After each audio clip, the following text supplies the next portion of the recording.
Olá, tudo bom? Meu nome é Alexandre e hoje eu vou falar sobre o Ibovespa, OGX, Vale e Petrobras. Fazer uma análise dessas ações e do índice, saber quais são as tendências para os próximos dias, saber as operações que geraram compras ou vendas e ter um panorama do mercado para que nós possamos, pelo menos, nos situar e saber o que é que vamos fazer nas próximas semanas. Vou iniciar a análise pelos gráficos semanais. A gente vai ver que cada candle desse equivale a uma semana de negociação. E depois eu coloco o gráfico diário para a gente ter uma visualização para o curto prazo. Inicialmente a gente tem aqui o Ibovespa. Aqui o Ibovespa desde o começo de 2012 aproximadamente. Então a gente tem aqui quase um ano e meio de negociação. E vale lembrar que a gente continua com aquele alvo aqui de 63.400 numa possível subida, o último alvo, e aqui a barreira mais forte, já que a gente tocou nessa região duas vezes. A gente tem esse topo, essa região aqui de 55 mil pontos também, que era um suporte. A gente perdeu essa região nessa ruptura aqui do dia 22 de março, a semana que finalizou em 22 de março, e a partir daí a gente está numa tendência de congestão aqui embaixo dessa região dos 55 mil pontos. Como eu trabalho com Fibonacci, se você for colocar aqui uma retração de Fibonacci do topo, 63.400 até esse fundo aproximadamente, a gente vê que essa região aqui de 56.700 pontos aproximadamente é a retração de 38,2 de Fibo de toda essa queda aqui do gráfico semanal. Então a gente está em cima dessa região, essa região aqui é uma região de resistência. A gente pode ver nas próximas semanas aí o teste novamente dessa resistência em 56.700 pontos. A perda desse patamar aqui, se a gente voltar a cair, deixar um candle de baixo, voltar a cair, a gente pode ficar aqui congestionando acima dos 53 mil pontos aproximadamente. Então, no curto prazo, no médio prazo, a gente tem os 53 mil pontos como suporte e essa região de 56.700 pontos como resistência. Se a gente passar dos 56.700, a gente tem os 58 mil como próxima resistência e a última e mais forte resistência é os 59.300. Então, se a bolsa conseguir, se o Ibovespa conseguir passar aqui dessa região e for direto para os 59.300, a gente deve encontrar uma região de resistência que será dada também pelos 59.472 pontos, basicamente 59.400 pontos, que é essa máxima aqui da semana terminada no dia 8 de março. Então a gente tem essa máxima como resistência e a retração de 61,8 de Fibo de toda essa queda como resistência. Então essa é a resistência principal. A gente tem um cenário que a gente pode seguir direto, tocar nessa resistência, cair novamente, romper no segundo teste. Então, o que é que eu tenho? Se eu conseguir romper, armar um zigue-zague aqui ascendente, então eu vou ter um pivô de alta no gráfico semanal que vai abrir espaço para buscar os 63.400 pontos. Porém, se a gente não tivesse esse cenário aqui, que é um cenário bastante positivo para quem está comprado, né, que é as próximas semanas de alta, se a gente não tivesse esse cenário, a gente deve encontrar essa região como resistência, e aqui é um paredão muito forte, dá também pela média aqui de 26, então a gente tem 56.700 pontos, aproximadamente 58 mil pontos, como região de resistência. A gente deve encontrar a resistência aqui, recuar um pouco e tentar buscar aqui os 59.300 pontos. 59.300 pontos vai ter outra resistência, porém isso não é importante. O importante é saber o que você vai fazer, como sempre, se a bolsa fizer isso. Então, se a bolsa fizer esse zigue-zague ascendente, o que é que você vai fazer? Vai comprar? Vai vender? Eu acho que não, né? Então você vai procurar por compras. Então, a gente vai procurar algum recuo nas ações, por exemplo, o setor elétrico, que já subiu muito, a gente vai procurar um recuo nessas ações para comprar o rompimento. Então, para os próximos dias é isso. Se a bolsa perdeu os 53 mil pontos aqui, que é essa queda, colocar aqui uma linha vermelha. Se a gente voltar a cair, a gente deve encontrar essa região aqui como uma região de suporte, 53 mil pontos, e se perdermos 53 mil pontos, teremos tudo para buscar os 48 mil pontos. O importante, já disse, não é saber o que a bolsa vai fazer, porque ninguém sabe. É só o que você vai fazer. Então, eu vou analisar agora o OGX-P3. Vou colocar aqui no gráfico diário. A OGX vendo a tendência forte de baixa, subiu, encontrou aqui uma região de topo em 2,33, recuou. Neste recuo a gente respeitou a retração de 61,8 de FIBO, que é uma situação importante, e depois a gente ficou congestionando aqui.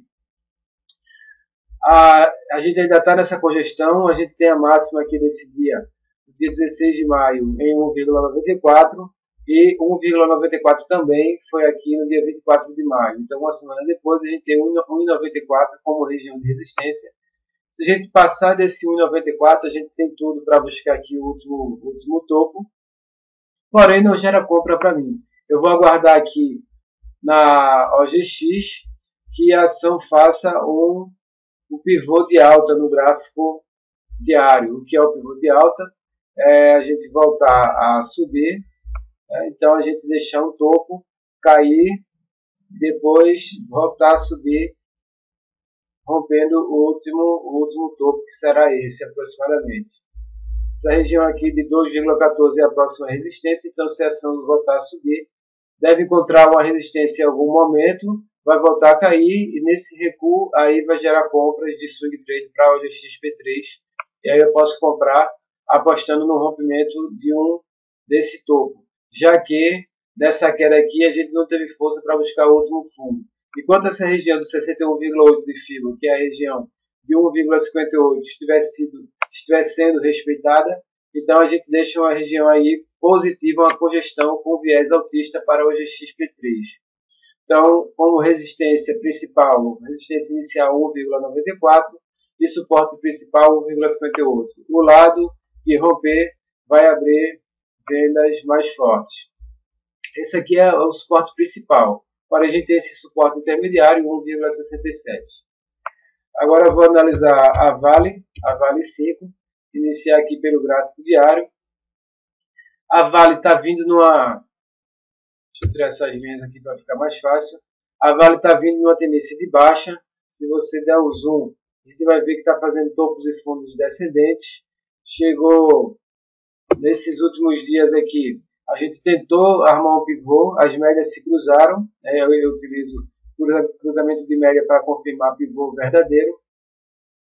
As médias, por exemplo, esse aqui, a gente deixou um topo, voltou a cair, mas esse rompimento aqui, a gente não conseguiu fechar acima dos 33,19, não foi um pivô. Sinalização aqui de fraqueza. Depois que as médias se cruzam, eu espero aqui um rompimento do pivô, não houve esse rompimento. As médias passaram para baixo, então a tendência da Vale é de baixa ainda, porém a gente pode ter um repique aqui no curto prazo. Em todo caso, essa região aqui de 29,56, 29,50 aproximadamente é a região de suporte principal. Se a gente perder essa região, a gente pode abrir espaço para novas quedas, né, e abrir operações de vendas aqui. Se eu for colocar o gráfico semanal, o que é que eu vou ver? Eu vou ver que a ação vem numa queda muito forte. E se eu colocar aqui um FIBO, uma retração de FIBO desde o último topo, que foi da primeira semana de janeiro desse ano, desde o último topo até esse fundo aqui, esse fundo formado em 29,56, eu vou colocar aqui 38,2, a retração de 38,2 é uma região de alvo de um possível repique da Vale. Porém, a gente vê que a gente tem alvo, tem sombras muito longas, sombras superiores muito longas, quer dizer que a gente está tentando subir, mas não está tendo força para essa subida. Se a gente voltar a cair e perder aqui a região dos 29,60, 29,50, a gente tem tudo para cair mais. Porém, segue aí para um possível repique se voltar a subir, os 34,35 como alvo de uma subida para a Vale do Rio Doce. Então, se a Vale voltar a subir na próxima semana, nos próximos dias, a gente tem alvo em 34,35, e aí você volta para o gráfico diário e ajusta as suas posições, né, de compra. Eu não compro Vale ainda, por quê? Porque eu só compro uma ação quando ela está na tendência de alta e faz recuo. Então, para a Vale do Rio Doce, eu aguardaria para compras, né, que ela subisse, voltasse a cair e as médias se cruzassem. Nesse recuo, eu colocaria minhas compras aqui como alvo 34,35. Isso aqui é o que eu faria, porém existem outros setups, outros modelos de compra contra a tendência. Lembro que a tendência da Vale é de baixa e qualquer compra aqui será uma compra contra a tendência. Já a Petrobras, a gente tem aqui uma sinalização altista. A gente trabalha após o rompimento do pivô com uma região de suporte aqui em 19,25, a gente tem esse recuo. Muitas operações foram realizadas aqui na Petrobras na compra dos 19,64, a gente subiu, mas não tivemos força para rompermos o último topo em 20,82, a gente subiu e a gente está começando a ter um recuo.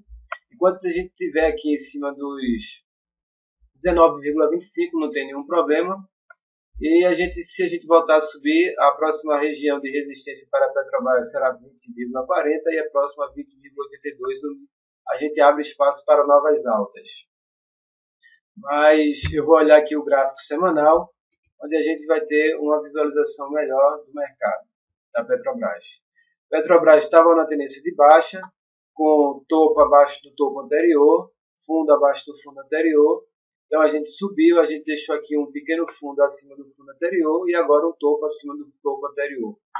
Então o que é que acontece? Você pode colocar aqui uma linha de tendência de alta, onde você vai perceber que a gente pode estar dando início a um possível canal de alta na Petrobras.